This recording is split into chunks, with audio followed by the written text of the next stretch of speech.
determination, I think your success is a mirror for the outstanding work you've been doing in this House of Democracy.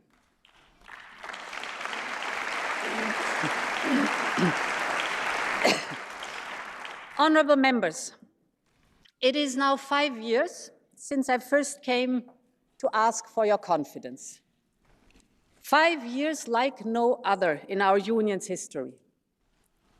I will always remember the spine-tingling moments we shared here together in this hemicycle. From standing, of course, in front of you asking for your confidence 5 years ago, to proposing Next Generation EU, I will never forget the appearance of President Zelensky at the beginning of the Russian war in Ukraine, when even the translators could not hold back their tears. I will never forget the empty chair poignantly left out for Alexei Navalny as his daughter spoke on his behalf, or the moments of silence for those who lost their life in the pandemic. But also the moments of song for the ode of joy or auld lang syne. And I will never forget the last words of David Sassoli calling for a new and united Europe.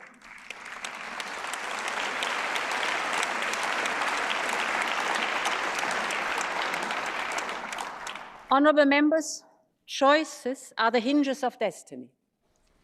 And in a world full of adversity, Europe's destiny hinges on what we do next. Despite the momentous things we have done and overcome, Europe now faces a clear choice. A choice which will shape our work for the next 5 years, but it will also define our place in the world for the next 50. The choice comes down to whether we will be shaped by events and the world around us, or whether we will come together and build our future for ourselves. And that choice is ours. Europe cannot control dictators and demagogues across the world, but it can choose to protect its own democracy. Europe cannot determine elections across the world, but it can choose to invest in the security and defense of this continent. Europe cannot stop change, but it can choose to embrace it and invest in a new age of prosperity and improving our quality of life.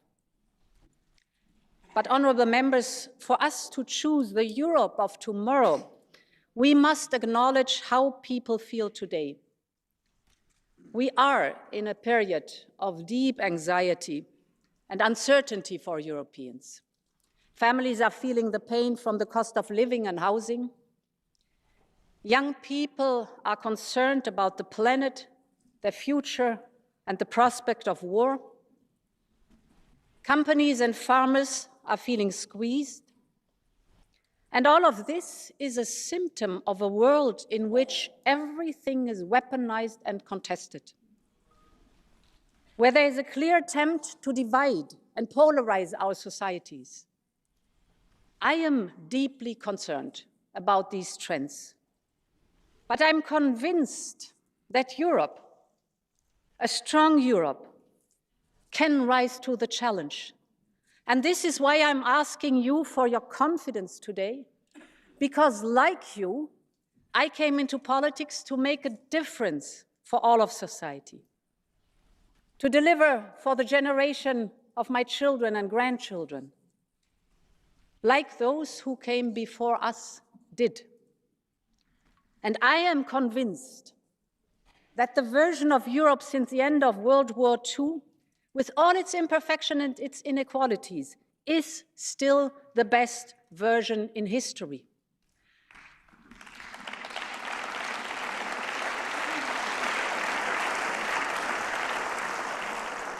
And I will never stand by and watch it be torn apart from the inside or from the outside. I will never let the extreme polarization of our societies become accepted. I will never accept that demagogues and extremists destroy our European way of life. And I stand here today ready to lead the fight with all the democratic forces in this House.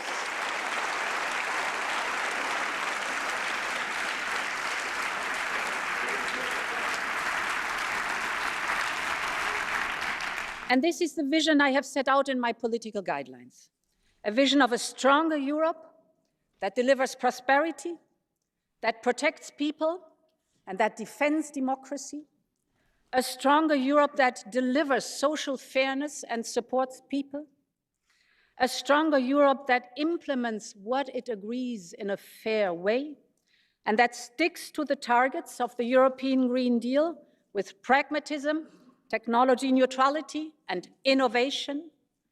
I have listened carefully to the democratic forces in this Parliament, and I am convinced that these guidelines reflect how much we have in common, despite the differences that are healthy in any democracy. So, honourable members, our first priority will be prosperity and competitiveness.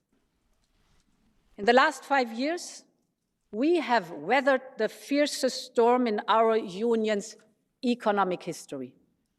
We have emerged stronger from the shock of lockdowns, and we have overcome an unprecedented energy crisis. We did this together, and I believe we can be proud of it. But we also know that our competitiveness needs a major boost. The fundamentals of the global economy are changing. Those who stand still will fall behind. Those who are not competitive will be dependent. So the race is on, and I want Europe to switch gear. And this starts with making business easier and faster. We need to deepen our single market across the board. We need less reporting, less bureaucracy, more trust, better enforcement, more faster permitting. And I will ensure that we are accountable for this, because only what gets measured gets done. And therefore,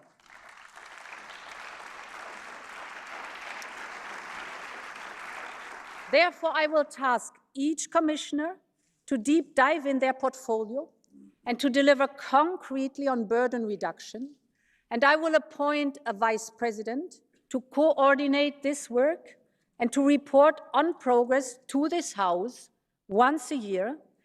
I will introduce a revamped SME and competitiveness check as part of our better regulation toolbox.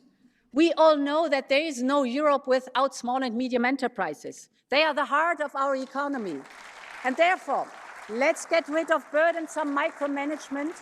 Let's give them more trust, better incentives. Our SMEs deserve it. Honourable members, prosperity and competitiveness. Let me give you some figures. In the first half of this year, 50% of our electricity generation came from renewables, homegrown and clean. Investments in clean technologies in Europe have more than tripled in this mandate. We attract more investments in clean hydrogen than the United States and China combined. In the last years, we have concluded with global partners 35 new agreements on clean tech, hydrogen, and critical raw materials. This is the European Green Deal in action. So I want to be clear. We will stay the course on our growth strategy and the goals that were set for 2030 and 2050. Our focus will now be on implementation and investment to make it happen on the ground. And this is why I will put forward a new clean industrial deal in the first 100 days of the next mandate. It will channel investment in infrastructure and industry, in particular for energy-intensive sectors, This will help create lead markets in everything from clean steel to clean tech.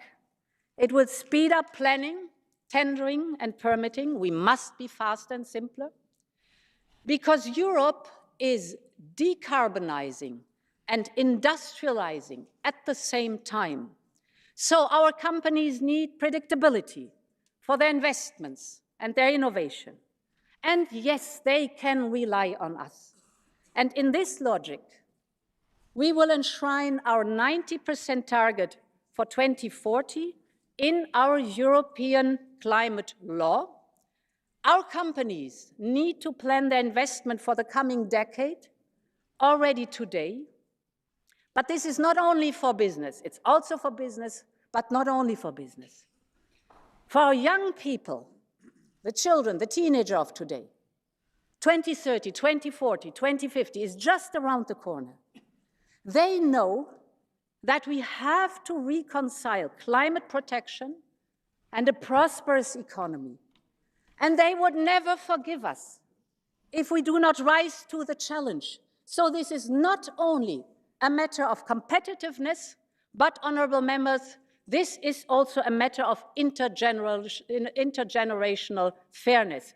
The young people deserve that we act on this one.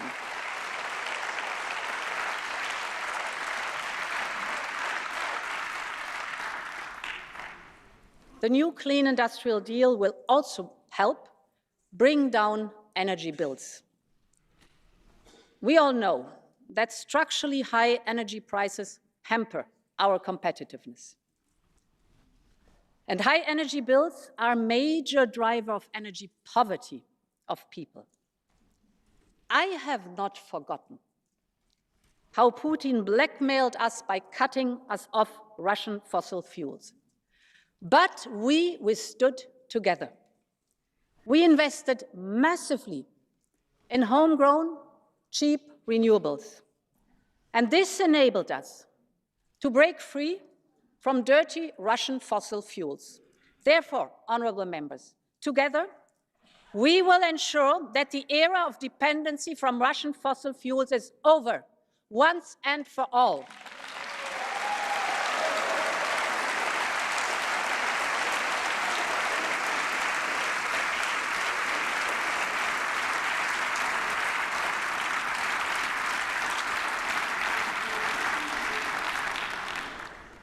Honourable members, Europe needs more investment, be it farming or industry, digital or strategic technologies, but also more investment in people and their skills.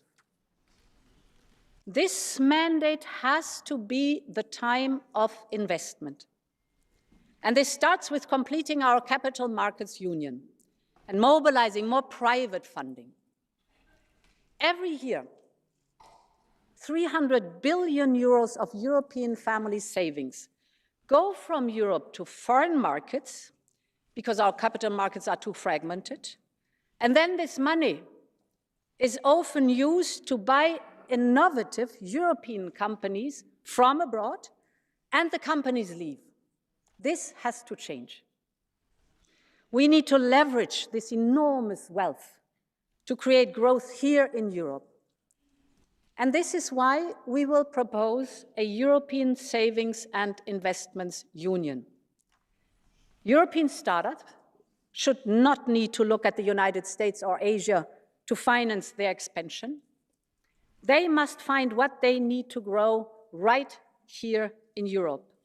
So we need a deep and liquid capital market, and we need a competition policy that supports companies to scale up.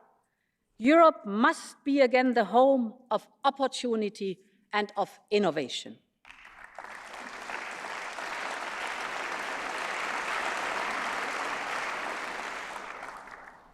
And honourable members, to unleash private investment, we also need public funding. Yes, we have the resources of Next Generation EU and the current budget, but this will come to an end within the next years, while our investment needs will not. Our new budget will be reinforced. We need more investment capacity. It must be more focused on policy, simpler for member states, and more impactful, so that we can use its power to leverage more private and public financing. And I will propose a new European Competitiveness Fund. It will be focused on common and cross-border European projects that will drive competitiveness and innovation, notably to support the Clean Industrial Deal. It will ensure that we develop strategic tech and manufacture right here in Europe, be it AI or clean tech. The future of our prosperity must be made in Europe. That is clear, and this is something we really have to press on, honourable members.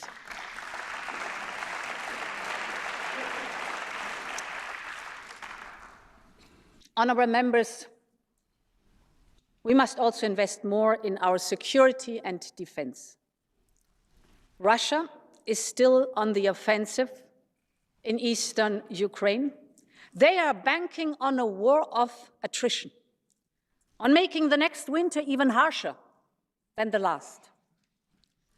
Russia is banking on Europe and the West going soft.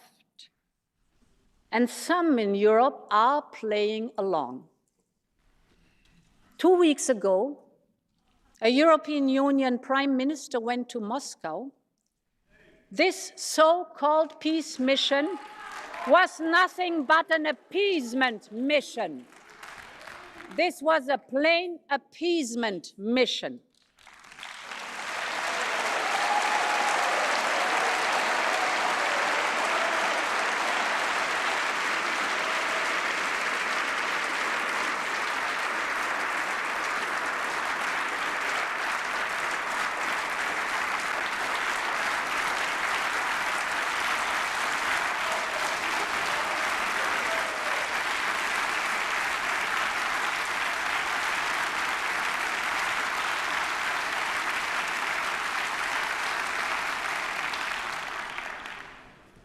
Only 2 days later, Putin's jets aimed their missiles at a children's hospital and maternity ward in Kyiv.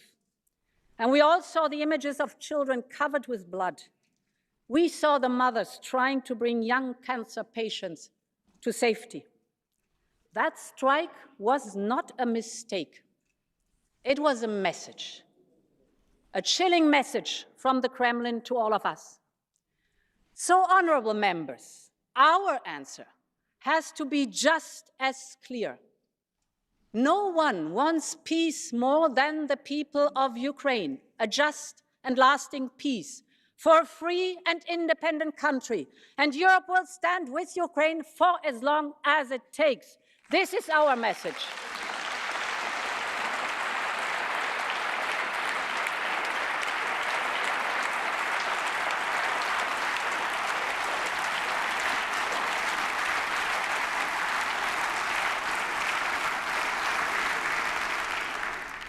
Mesdames et Messieurs les députés, nous devons donner à l'Ukraine tout ce dont elle a besoin pour résister et vaincre.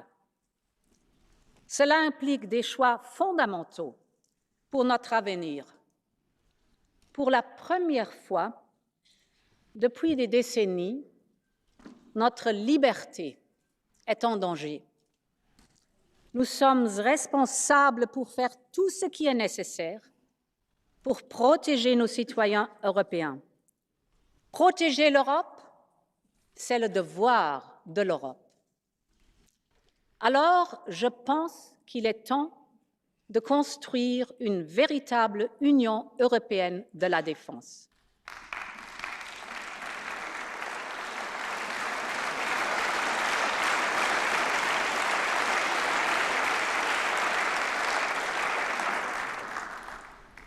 Je sais que certains ne sont peut-être pas à l'aise avec cette idée, mais ce qui devrait nous mettre mal à l'aise, ce sont les menaces qui pèsent sur notre sécurité.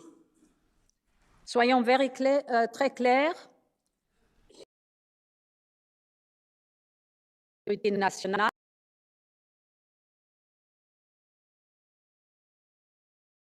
effective. Mais nous le savons tous, nos dépenses de défense sont trop faibles et inefficaces. Nous dépensons trop à l'étranger et nous devons donc créer un marché unique de la défense.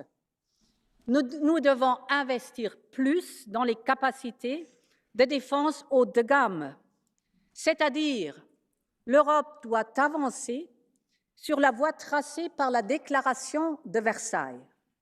Nous devons investir plus, nous devons investir ensemble et nous devons créer des projets européens communs.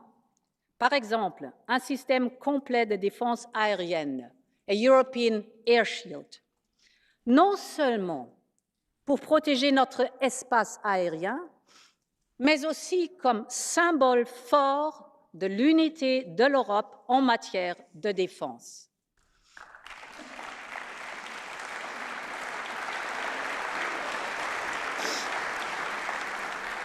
Honourable members, security is not only about external threats. Cyber and hybrid threats are growing. Organized criminal networks are infiltrating our economy. Most of them use corruption. They are causing fear and innocent people's death with their brutal violence. They earn enormous amounts of money from drug trafficking, ransomware, fraud, trafficking in human beings, and they are not limited by national borders. So it's necessary that we respond to this growing threat on a European level. We must make sure that police can work across Europe without borders. That is why I will propose to double Europol's staff and strengthen its mandate. I want Europol to become a truly operational police agency.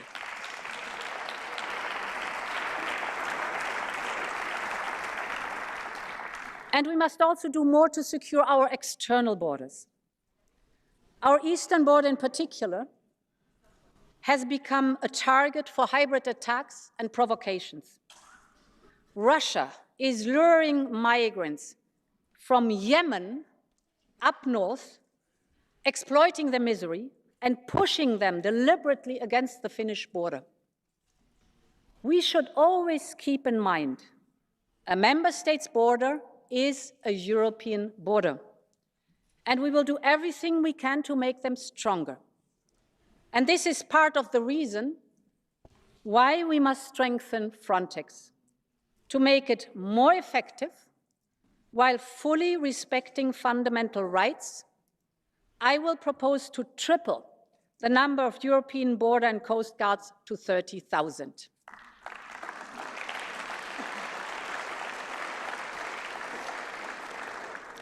More secure borders will also help us to manage migration in a more structured and fair way. The Migration and Asylum Pact is a huge step forward. We put solidarity at the heart of our common response. Migration challenges need a European response with a fair and firm approach based on our values, always remembering that migrants are human beings like you and me, and all of us. We are protected by human rights. I know that many pessimists thought that migration was too divisive to agree on, but we proved them wrong. Together we made it, and we have emerged stronger from it. Now we must collectively focus on implementation and support member states in making it a reality on the ground, and there will be more to do. We need a common approach on returns to make them more effective and dignified, and we need to develop our comprehensive partnerships, in particular across our southern neighborhood. The Mediterranean region should get undivided attention, and this is why I will appoint a commissioner for the region and propose a new agenda for the Mediterranean together with Kaja Kallas, because the future of those two Mediterranean shores is one and the same.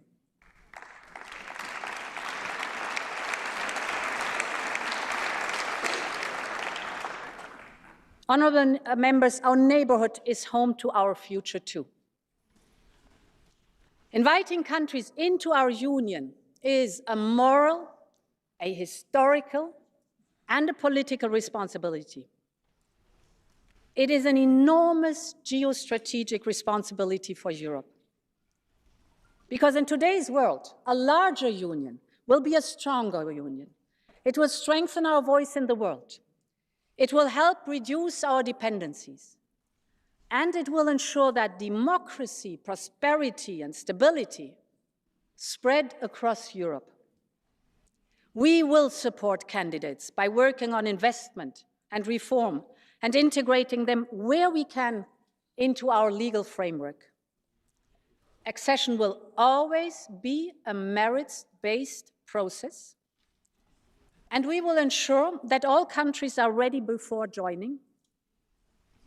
But completing our union is also in our own core interest, and it will be a core priority for my Commission. I'm deeply convinced history is calling again. The Western Balkans, Ukraine, Moldova and Georgia have made their free choice. They have chosen freedom over oppression. They have chosen democracy over dependency. And some of them are paying a very high price for this choice. So we must do our choice too and show steadfast commitment that their future will be free, will be prosperous, and will be in our European Union.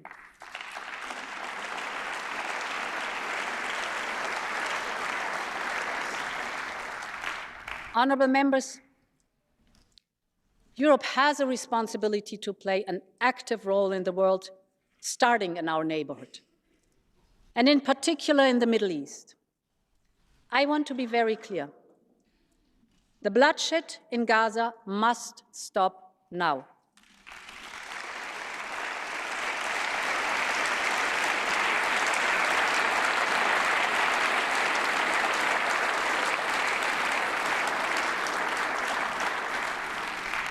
Too many children, women, and civilians have lost their lives as a result of Israel's response to Hamas' brutal terror. The people of Gaza cannot bear anymore, and humanity cannot bear anymore.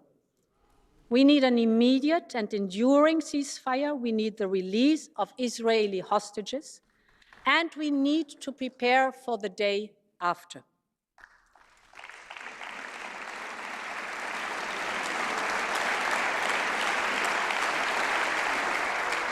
Europe must play its part.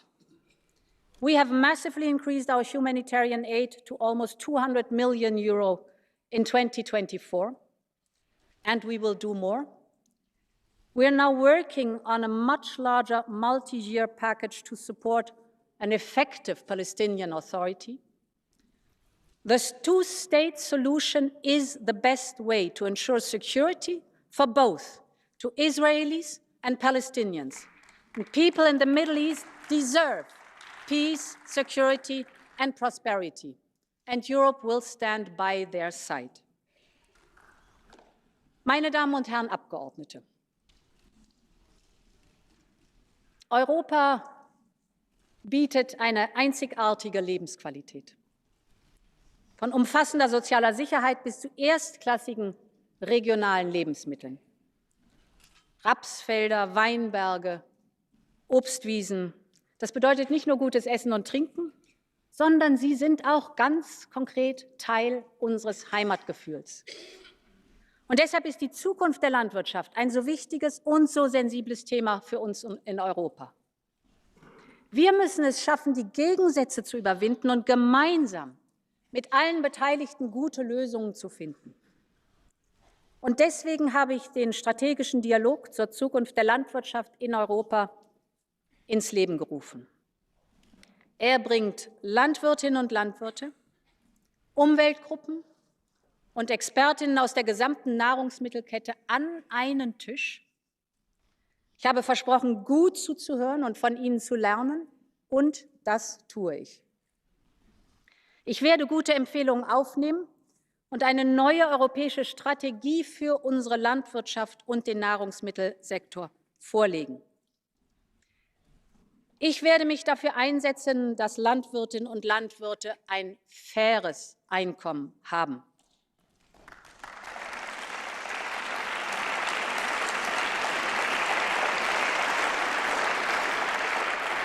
Niemand sollte gezwungen sein, gute Lebensmittel unter Produktionskosten zu verkaufen.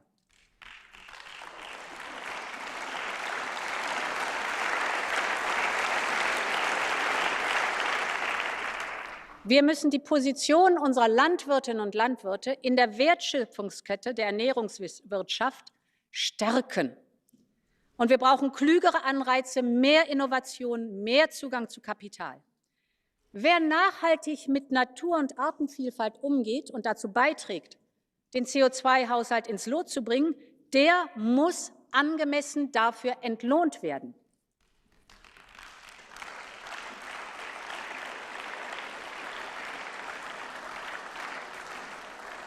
Und unsere Landwirtinnen und Landwirte prägen unsere Landschaften.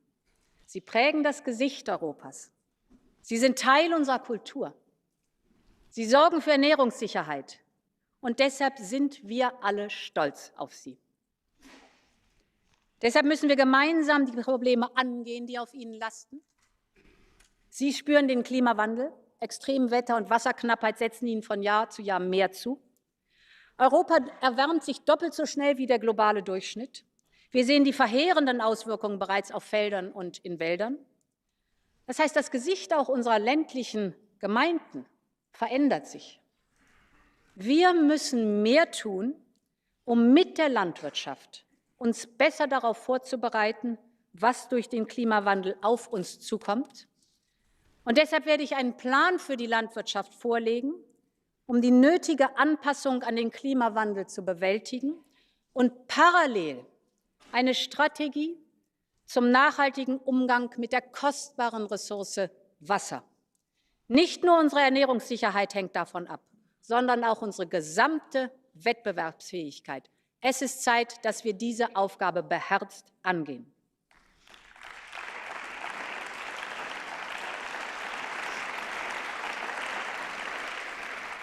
Honourable members, our quality of life and our very social fabric are unique. We made historic steps forward on our pillar of social rights, with minimum wages to the first ever child guarantee, just to name a few.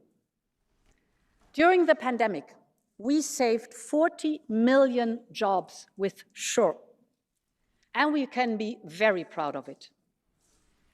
But many new challenges have emerged, from the impact of AI to mental health at work and new drivers of poverty. So we need a new action plan for the implementation of the pillar. We must ensure fair transitions and good working conditions for workers and self-employed people. And crucial for that is social dialogue, the hallmark of our social market economy. We will therefore work to increase collective bargaining and strengthen the European dialogue, and we will address those issues that Europeans feel the most in their daily lives. Take housing. Europe faces a housing crisis, with people of all age and families of all size affected. Prices and rents are soaring. People are struggling to find affordable homes. This is why, for the first time, I will appoint a commissioner with a direct responsibility for the topic of housing.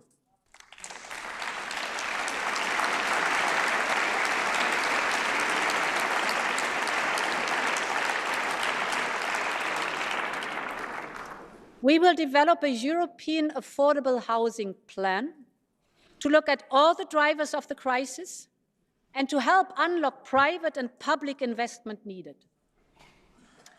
Typically, housing is not seen as a European issue. Some might say we should not get involved. But I want this Commission to support people where it matters most, and if it matters to Europeans, then it matters to Europe.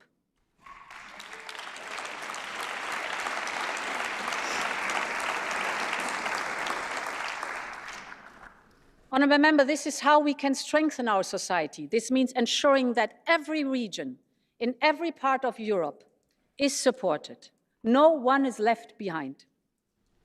I am committed to a strong cohesion policy designed together with regions and local authorities.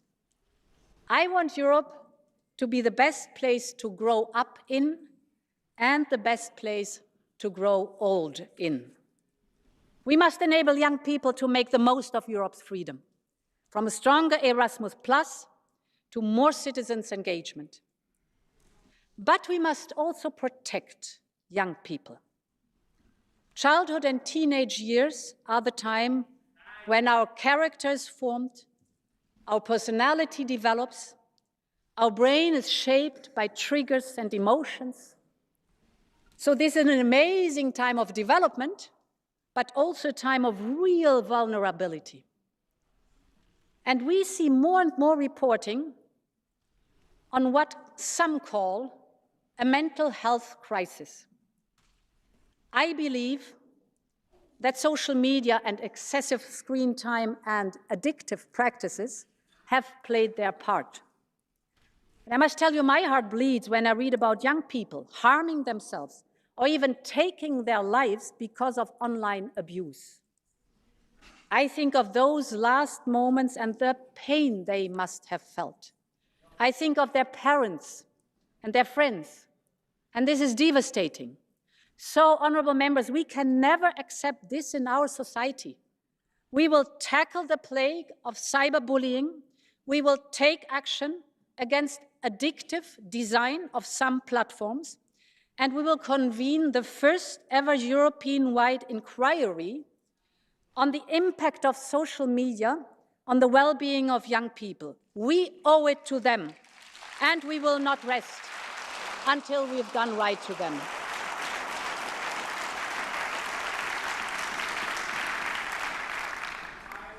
And honourable members, one of the most fundamental choices we face is exactly what kind of societies we want for our children and grandchildren, and in particular for our daughters and granddaughters.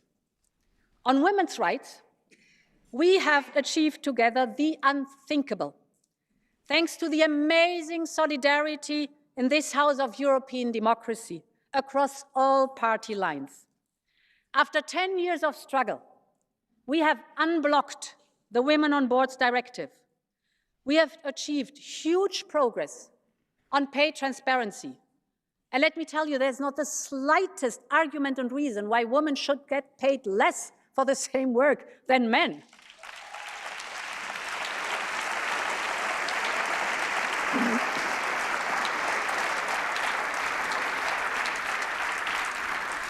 But there's still so much to do.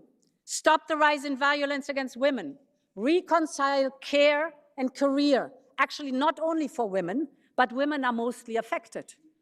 Close the pay and pensions gap, because it is no coincidence that poverty in old age has a female face. And there's so much more to do. So let's work together to develop a roadmap for women's rights. Let's keep moving forward. If not now, when then?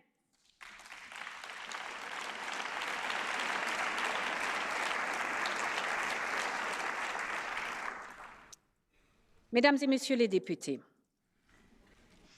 la démocratie est notre trésor commun. Elle est le cadre du sein duquel nos différences et nos désaccords peuvent s'exprimer. Le cadre est aussi vital que fragile. Très longtemps, nous l'avons considéré comme acquis. Nous sommes devenus des démocrates de confort. Mais aujourd'hui, nos démocraties sont menacées. La Russie mène une guerre sans relâche sur le sol européen en Ukraine depuis plus de 2 ans. Partout dans l'Union et au sein même de nos institutions, nos services et des journalistes, dont je veux saluer ici le travail, révèlent des cas d'espionnage, de cyberattaques, de corruption, de campagnes de désinformation menées par des acteurs étrangers, notamment russes et chinois. Jamais depuis des décennies, le niveau de menaces et d'attaques hybrides n'a été aussi élevé. Au sein de la Commission, nous avons pleinement conscience de cette situation et agissons en responsabilité depuis de nombreuses années. Un énorme travail d'analyse est réalisé et des premiers outils efficaces ont été mis en œuvre en bonne coopération avec les États membres. Mais nous devons aller plus loin. Nous devons empêcher les acteurs étrangers hostiles d'interférer dans nos processus démocratiques, de les miner et enfin de les détruire. Pour cela, nous devons prendre des mesures fortes au niveau européen. Si vous m'accordez aujourd'hui votre confiance, la Commission proposera un bouclier européen de la démocratie. L'Union a besoin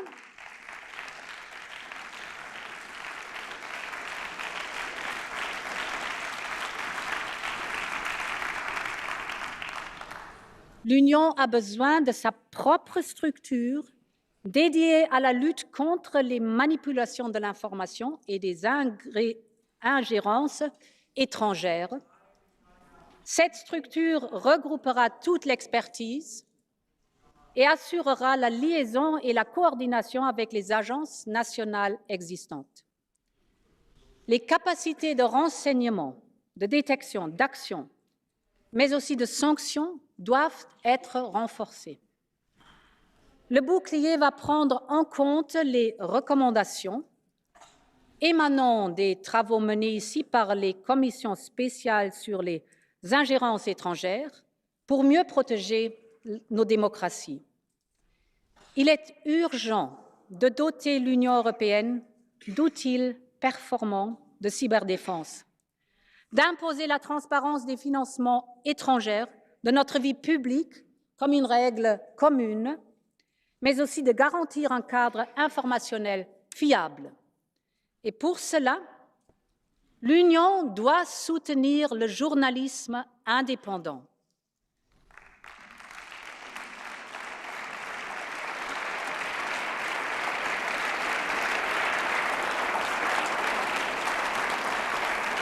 L'Union doit continuer à faire respecter les règles aux géants du numérique et encourager toujours davantage les programmes d'éducation aux médias. La démocratie européenne peut être plus participative, plus vivante, la société civile mieux aider et défendre. Je sais pouvoir compter sur votre soutien pour faire advenir ce grand plan de défense de la démocratie européenne. Honourable members, but we will also step up our work on defending all parts of our democracy. We will protect free media and civil society. The rule of law and the fight against corruption will be at the heart of our work.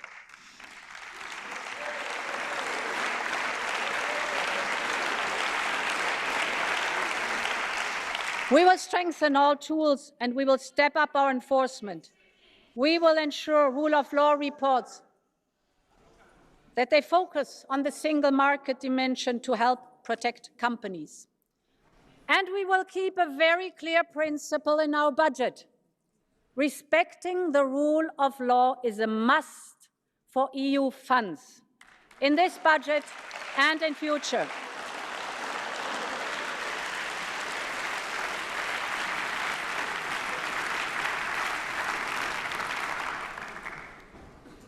And, honourable members, progress is a constant work we have to do.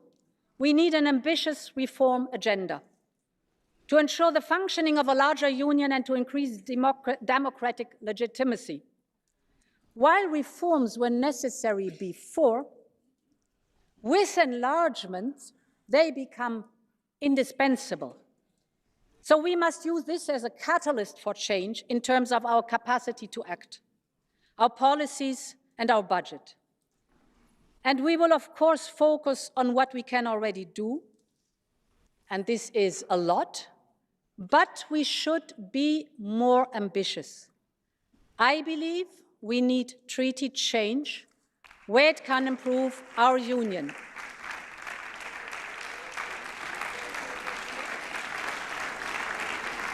And I want to work on that with this House, and this will be part of a closer partnership between the Commission and the Parliament.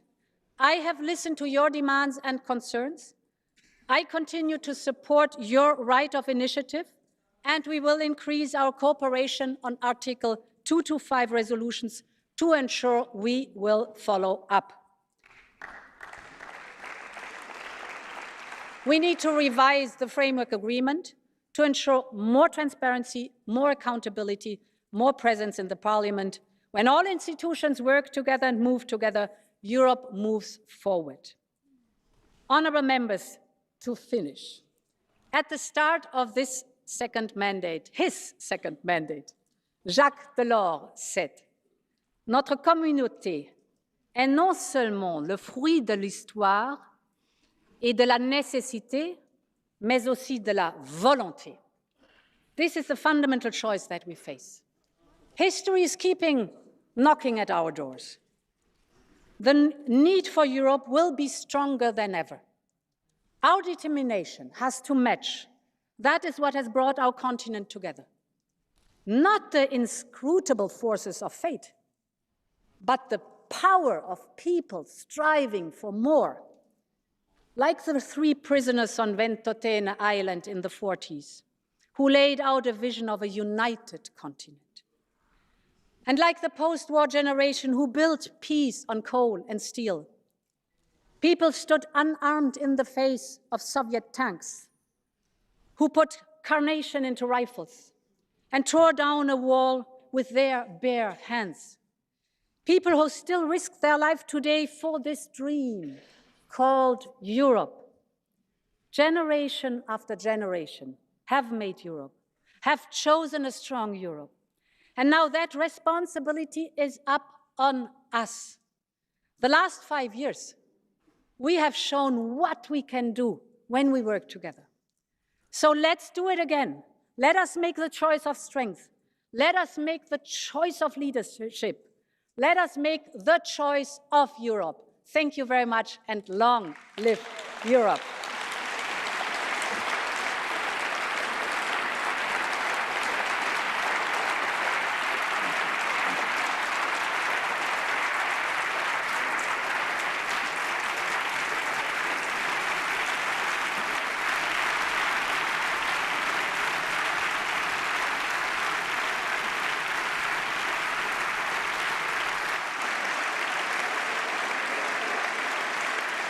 Thank you. Thank you. Thank you very much to the candidate